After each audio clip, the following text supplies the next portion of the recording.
মা কাছে থাকলে কত সহজ মনে হয় সব কিছুই। যেহেতু মা এখন পায়েলদের বাড়ি গেছে, এই প্রথম আমি মানে সোনা পাপাকে নিয়ে বাড়িতে একা আছি। উনিও অফিস গেছে, সকাল সকালই গেছে, আজকে একদম ভোরে ভোরে গেছে, মানে 7টা-8টার দিকে গেছে, 7টার দিকে গেছে। তো তার জন্য মানে প্রথম আজকে সারাদিন একা থাকবো। আর মা কালকে বিকালবেলা গেছে, তোমাদের দেখিয়েছি, বিকালবেলা নয় সন্ধ্যাবেলার দিকে গেছে।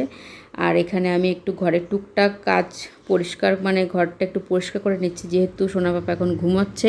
এই সকালের টাইমটা একটু বেশি ঘুমায়, মানে 1-1.5 ঘন্টা লাগাতার ঘুমায়। তো ওই টাইমটায় একটুখানি সব মানে একটু ফ্রি আছি আমি।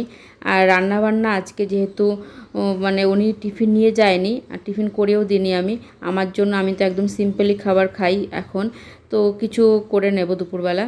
তো তার জন্য রান্নাবান্নার অতটা ঝামেলা নেই। ভাবলাম তাহলে একটু টাইম আছে, এখন ঘুমও পাচ্ছে না আমার, যেহেতু ওর সঙ্গে একটু ঘুমোলে কিন্তু ভালো হয়, যেহেতু আমার একদমই ঘুম হচ্ছে না। তাও এখন ঘুম পাচ্ছে না, তাই ভাবলাম একটুখানি এই ঘর ঠর পরিষ্কার করে নিই। তো এইটা অনেক দিন ধরে পরিষ্কার হচ্ছিল না। বাথরুমের সামনে যে টেবিলটা থাকে, ওইখানে জিনিসপত্র রাখি, এই সব বাথরুমের জিনিসপত্রে, তো সেগুলো একটু পরিষ্কার করে নিয়েছি, ট্রে ফ্রেগুলো। আর তারপর একটু টিভির ওইটাও একটু পরিষ্কার করব, ওইগুলোও অনেক দিন ধরে পরিষ্কার হচ্ছে না। আর যেহেতু সব কিছু মাই করছে, আর আমি তো কিছুই করছি না, আমাকে কিছু করতেও দিচ্ছিল না মা। তো ভাবলাম আজকেই করি এই সুযোগে, যেহেতু মা বাড়িতে নেই। তো এই যে টিভির এটাও একটু পরিষ্কার করে নিচ্ছি, অনেক দিন ধরে পরিষ্কার হচ্ছিল না। এগুলো তোমাদের আগেও বলেছি, আমি সপ্তাহে 2-3 দিন করে পরিষ্কার করতাম আগে। আর এখন কত মাস হয়ে গেল এগুলো মানে ছোঁয়াই হয়নি। আমি পরিষ্কার করিনি, মা করেছিল মাঝে, কিন্তু আমার করা হয়নি। তাই ভাবলাম আজকে যেহেতু নেই, তাহলে আমি করে নিই পরিষ্কার করে নিই। আর কালো তো, সামান্য একটু ধুলো লেগে থাকলে একদম বিচ্ছিরি লাগে দেখতে। আর এখন যেহেতু গরমের দিন, জানলা খোলা থাকলে ওইগুলো একদম মানে ধুলোর এসেই পড়ে, যতই তুমি পর্দা দিয়ে রাখো।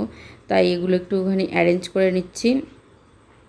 আর মা তো সব সময় থাকবেও না, আর আমিও মার কাছে গিয়ে থাকতে পারবো না, মাও আমার কাছে থাকতে পারবে না, দুজনেরই আলাদা আলাদা সংসার আছে। তো সেজন্য অভ্যাস তো করতেই হবে। তো তার জন্যই সব মানে অভ্যাস করে নিয়েছি, যে কদিন পায়েলদের বাড়িতে থাকবে সেই কদিনেই মানে অভ্যাসটা হয়ে যাবে। না হলেও মানে সব কিছু তো করতেই হবে না। তো এটাই সব কিছু করে নিচ্ছি, তারপর তোমাদের সঙ্গে অল্প অল্প করে শেয়ার করব। ভিডিও তো বেশি একটা করতে পারছি না, যেটুকু পারবো সেটুকুই তোমাদের সঙ্গে শেয়ার করব। ওই ব্যাগটাও কতদিন ওইখানে রাখা ছিল হসপিটালে, মানে যে কাগজপত্র, ওই ব্যাগটাও রাখা হচ্ছিল না।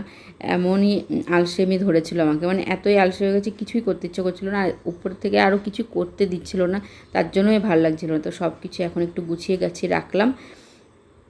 তো আর এই ট্রেটাও ধুয়ে দিয়েছিলাম, ওইটাও শুকিয়ে গেছে। এখন এই জিনিসপত্রগুলোও এখানে রেখে দেবো একটা একটা করে। তো আমার এই ছোট্ট মিনি ব্লগটা তোমাদের কেমন লাগলো জানিও কিন্তু।